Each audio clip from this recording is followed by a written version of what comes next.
Part 2 of Genesis and Possession by Demons and Spirits, tracing and leading back to Egyptian through the Canaanites, which are descendants of Cain. Right now we have Seth and Cain, the family split after the first murder. Also, if you look at the Canaanites, you'll see a lot of what they did in the Egyptian culture was they modeled themselves as kings and queens. They did a lot of idol worship. They were nude, half nude all the time. They were very sexually promiscuous.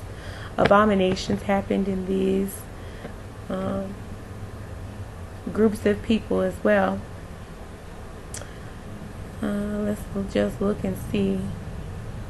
These are also, if you recognize, the place Lebanon, Canaan, these rivers, the Egyptians, even the Jordan River.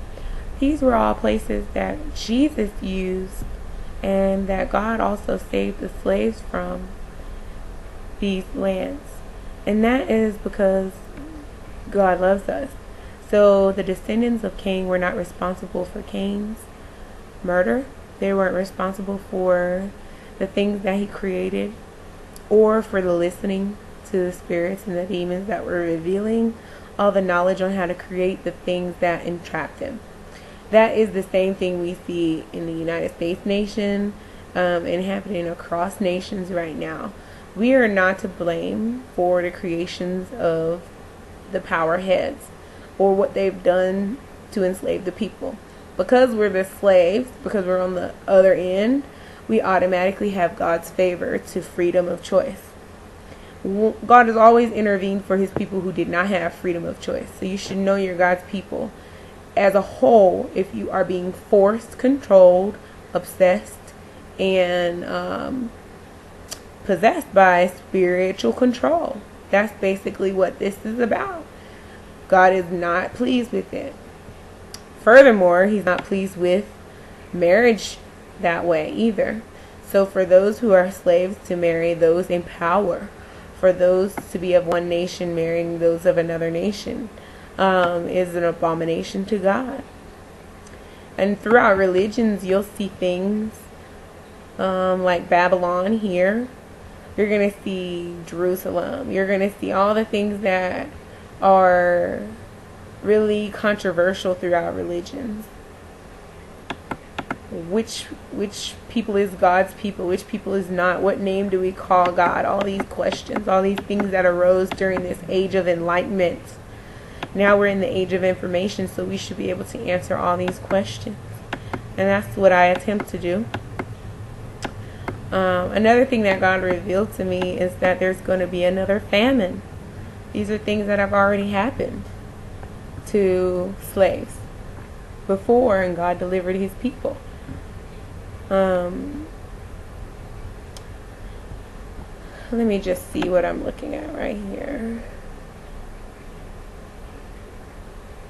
If I would call this an age, because we've got all these other ages, I feel like naming it, we'd be in the bloody age right now. Because we're going to see a lot of bloodshed. We're going to see a lot of death by either famine, contamination, airstrike, fire, by creation. So in a way, God is not going to be the reason for a lot of death. It's going to be the greed and the natural tendency for humans to compete and hate and kill each other through our own selfishness. One of the main commandments, I think, that gets overlooked out of all 10, and this is how you can tell God's people from people who are not God's people. No matter how poor you are, how enslaved you are, or how free you are. See, slaves can be rich and poor. If you're controlled, you're a slave. If you're possessed, if you're not thinking on your own, it doesn't matter how high up in power you are or how low down and never experiencing power you are, you're still enslaved. So you still have God's favor. But I forgot where I was going with it. God, bring it back to me. I lost it, guys. I'm sorry. I have so much going on in my mind. What was I looking at?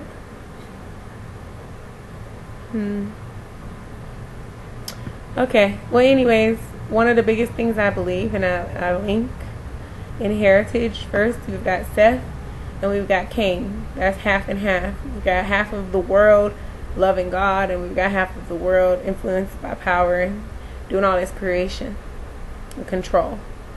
And then we're going to have, you start seeing in the Bible, in the Old Testament, where people will go from one land to the next in search of their mate. And it's always been inside, it's human nature to travel to the unknown place. So they've been traveling to unknown places for a long time. Part of the foundation of the United States is because of traveling. So it's innate nature. I think that's where I was going earlier, was the science of things.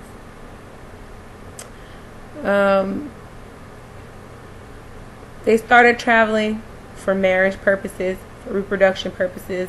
There was a big need to go outside the family to mate and become a family and bring wealth. That was where I was. The one commandment that gets overlooked the most to me is the one that says, "Thou shalt not covet. Thou shalt not want for another man's thing." Isn't that a big issue we see now? Even you see everybody, they have their own YouTube. Everybody has their own Facebook. Everybody has their own business. Everybody has their own spending accounts, their own families. Everybody has their own. And my pastor talked about that. Every man wants to climb the ladder to the top by themselves, but no man wants to help another man. That's the problem.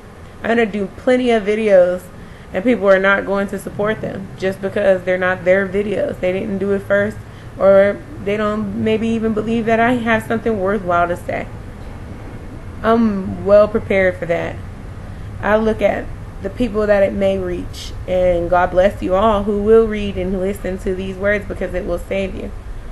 There's going to be a 40-year famine. There's going to be blood and destruction. So I suggest you start saving 10% every month, and let that be your tithe unto God. Food, money, whatever you have, possessions, if you have a lot of possessions, if it's for you women, if it's weave, whatever you have that can be a bartering tool, you're going to need it in the next 40 years, because there's going to be famine. The same famine that Joseph helped deliver Israel from before. It's going to happen again. So I'm going to end this topic with that tonight. Just, there's so many details we can go into, but I don't want to give you a very long PowerPoint or presentation, because it's pretty hard for people to keep up. You might want to go do a little research and then come back. So, like, I love pictures. A picture tells 1,000 words. For real. Anyways, God bless you. I was looking at my desktop. Let me just show you what I was looking at. I was looking at this picture.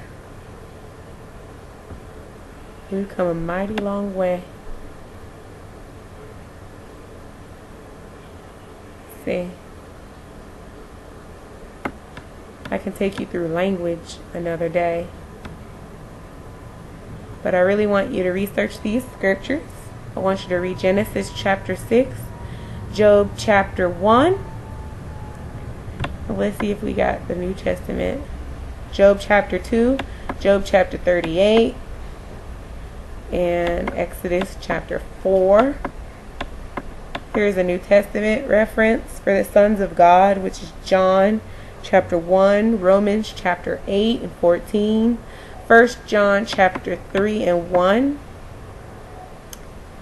And just read it for yourself. 2 Peter 2 and 4, Mark 12 and 25, where it proves what I told you about angels' inability to procreate with each other or humans.